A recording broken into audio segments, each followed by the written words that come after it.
نتعرف على مريم قريش، شابة مغربية من أصول مكنسية هاجرت إلى فرنسا بعد حصولها على البكالوريا.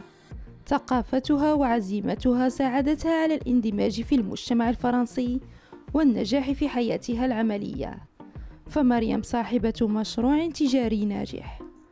مريم نموذج للمثابرة والاعتماد على الذات من أجل الوصول إلى الهدف وتمثيل المرأة المغربية حول العالم خير تمثيل. Je m'appelle Myriam Guériche, je suis d'origine marocaine, de Meknès plus précisément. J'ai 37 ans et je suis chef d'entreprise.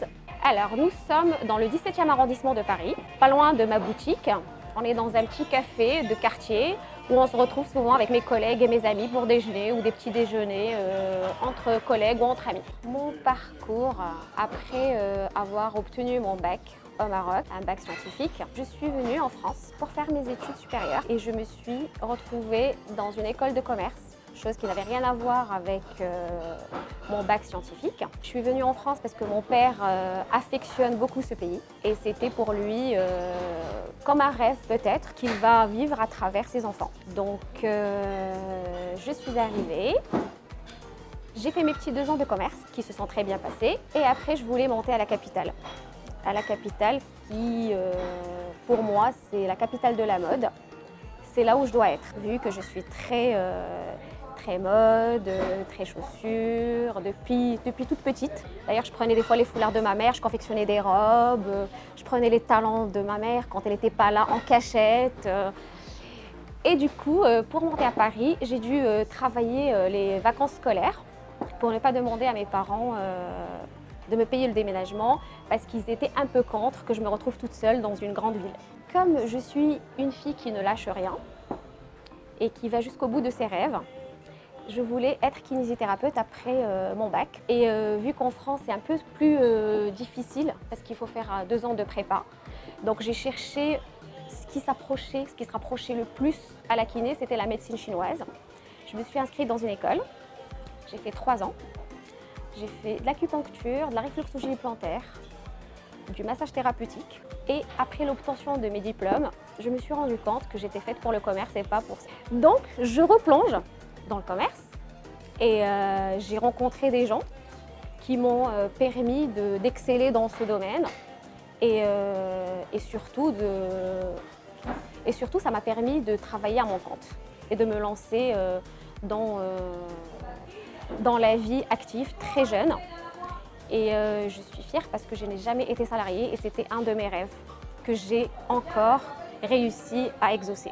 Alors, mon activité consiste, ma société exploite un nom d'une grande marque de linge de lit français. Ça fait un peu plus de 10 ans que je suis dans cet univers qui me passionne de plus en plus. On vend du linge de maison, des couettes, des oreillers, des surmatelas, des nappes, des éponges. On équipe des particuliers, on équipe des hôtels, des petites maisons d'hôtes. En parallèle, je suis en train de me projeter dans un nouveau nouvel challenge, je dirais.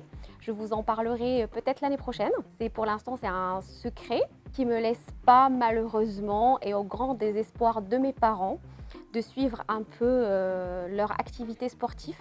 Mes petits moments de plaisir et d'évasion, c'est des petits moments de goûter, de shopping que j'arrive à faire entre 2 rendez-vous. Je ne vais pas appeler ça des obstacles, je vais appeler ça en fait des petits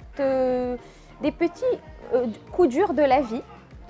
Comme n'importe quel étudiant qui débarque en France, il dépense ce que ses parents lui ont envoyé dans une paire de chaussures ou dans un manteau et après il fallait ramer pour finir les fins du mois, mais ça avait un goût parce que c'est ça la vie d'étudiante. Après moi, même en parallèle de mes études, j'ai toujours travaillé. Donc parce que ça me faisait mal de m'acheter des vêtements ou des chaussures avec l'argent de mes parents. Donc il fallait que je sois autonome et très vite. D'ailleurs, à l'âge de 21 ans, un jour j'ai appelé mes parents et j'ai dit « vous ne m'envoyez plus rien. Je suis autonome, je peux tout me payer, mon loyer et tout ce qui suit. » Et ça, j'en suis fière aujourd'hui parce que j'ai été autonome très jeune, j'ai été responsable très jeune. Et après, dans la vie professionnelle, j'ai eu un petit coup dur quand il y a eu une crise financière en 2013-2014. Donc c'est là où j'ai dû changer mon orientation professionnelle. mais je suis toujours restée à mon compte. Et sinon, je n'ai jamais subi du racisme pendant tout ce temps-là. Je me suis très bien intégrée dans la société française. Je me suis fait respecter et j'ai respecté les Français.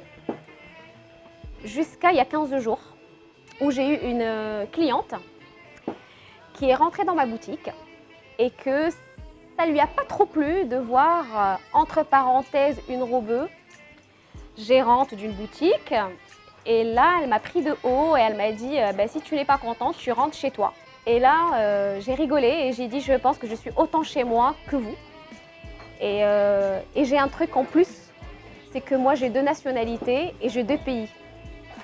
Et là, elle était un peu choquée par ma réponse et elle s'excusait. Voilà.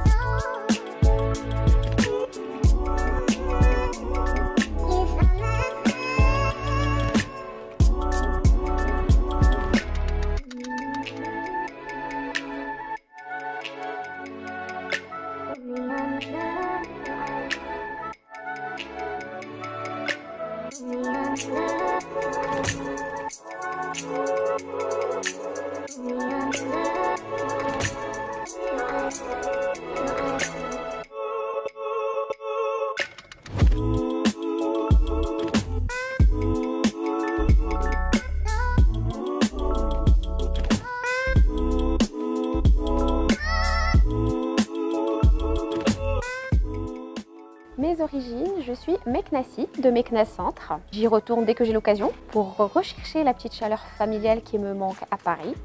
On va dire, je suis très bien à Paris, mais tout ce qui me manque, c'est ce petit côté aller déjeuner chez sa maman, aller dîner chez sa maman, sortir, les fêtes religieuses que je passe souvent toute seule parce que souvent ça tombe dans des grosses périodes, des soldes, de Noël. Donc c'est des petites choses qui me manquent au quotidien, on va dire. Donc quand je suis à Meknès, c'est ma mission, c'est 100% famille. On fait tout en famille, on sort en famille, on reste en famille. Et je profite à fond pour prendre assez de ressources pour pouvoir me donner de la force pour continuer sur mon petit chemin. Je suis fière de cette double culture. Pour moi, elle est importante parce que je l'ai vécue déjà un petit peu au Maroc, en sachant que j'ai fait l'école primaire dans une école de bienfaisance française.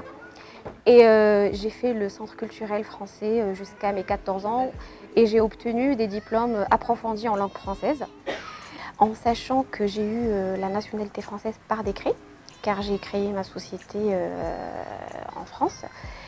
Et je suis fière d'avoir cette double culture. C'est un pays qui m'a pris dans ses bras et qui m'a donné la chance de faire mes études, de créer ma société. Du coup, je suis reconnaissante. Et ma culture marocaine, c'est une culture que je ne peux pas renier, car c'est mon pays, c'est mes racines, c'est mes parents, c'est ma famille, c'est un pays que j'adore. Et je gère très bien ces doubles cultures. Cette transmission de culture est très très importante même. Et je conseille vivement les jeunes marocains ou maghrébins nés en France de tisser plus de liens avec leur pays, de s'imprégner plus dans la culture, dans l'histoire, pour pouvoir avoir une identité et savoir d'où ils viennent et pourquoi ils sont là aujourd'hui. Et il n'y a que comme ça qu'ils peuvent gérer et accepter et respecter leur double culture et bien la vivre du coup. Alors vu que moi j'ai connu le Maroc d'avant et aujourd'hui comme je rentre souvent au Maroc, j'ai aussi une idée sur le Maroc d'aujourd'hui. Moi je suis très fière de mon pays car il est très ouvert et je trouve qu'il donne beaucoup plus d'opportunités aux gens d'entreprendre. Et on a une liberté aujourd'hui de pouvoir investir, de pouvoir faire des choses qu'on ne pouvait pas faire avant. Et je trouve que c'est très très important pour nous, autant que pays musulmans, arabes, d'avoir cette ouverture d'esprit. Pourquoi pas? C'est mon pays, ça me permettrait d'y retourner encore plus souvent. Et j'ai une petite idée que j'aimerais un jour peut-être concrétiser, former des équipes de vente. Vu que j'ai assez d'expérience en France, j'ai formé pas mal de responsables de boutiques au sein de l'entreprise, de la marque de linge que je vends. J'ai formé pas mal de vendeurs et de vendeuses et je trouve que je pourrais rapporter un petit plus dans ce domaine. Donc à bon entendeur, celui qui voudrait créer une école ou des centres de formation pour des vendeurs, des responsables, de merchandising, de tout ce qui concerne les commerces en général, je serais prête à m'associer ou m'investir dans ce domaine-là. Si j'ai des conseils à donner à des jeunes entrepreneurs marocains, c'est aller au bout de son rêve et ne rien lâcher et surtout avoir du culot. Car des fois, on a peur de demander, on a peur de pousser une porte. Et je pense qu'il faut y aller quand il faut y aller. Quand on sent le courage, il faut y aller, il faut le faire. Et tout arrive. Et si la première porte est fermée, la deuxième se rouvrira systématiquement. Mais il faut avoir la niaque, il faut avoir le courage, il faut avoir le culot. Tout simplement. Et il faut surtout vouloir réaliser ses rêves et aller jusqu'au bout de ses rêves. Et se réveiller tous les matins en se disant je vais y arriver. Sincèrement, c'est comme ça que j'ai fait. Et pour mon prochain projet, je me réveille tous les matins et je me dis je vais le réussir. Mon message, c'est que je remercie énormément mes parents pour tout ce qu'ils ont fait pour nous, mes sœurs et moi. Leur encouragement, leur soutien, leur amour, surtout leur confiance. Ils nous ont fait confiance et ils nous ont laissé choisir nos voies. Et je remercie mes deux petites sœurs chéries qui ont habité avec moi à Paris un petit laps de temps. On se chamaillait des fois, mais c'est normal parce qu'on s'aime beaucoup. Je remercie mes amis d'enfance, mes amis d'aujourd'hui, mes collègues de travail, les gens qui m'ont aidée, les gens qui ont été là pendant les moments durs, les gens qui m'ont fait confiance. Et je remercie la chaîne Canal Atlas.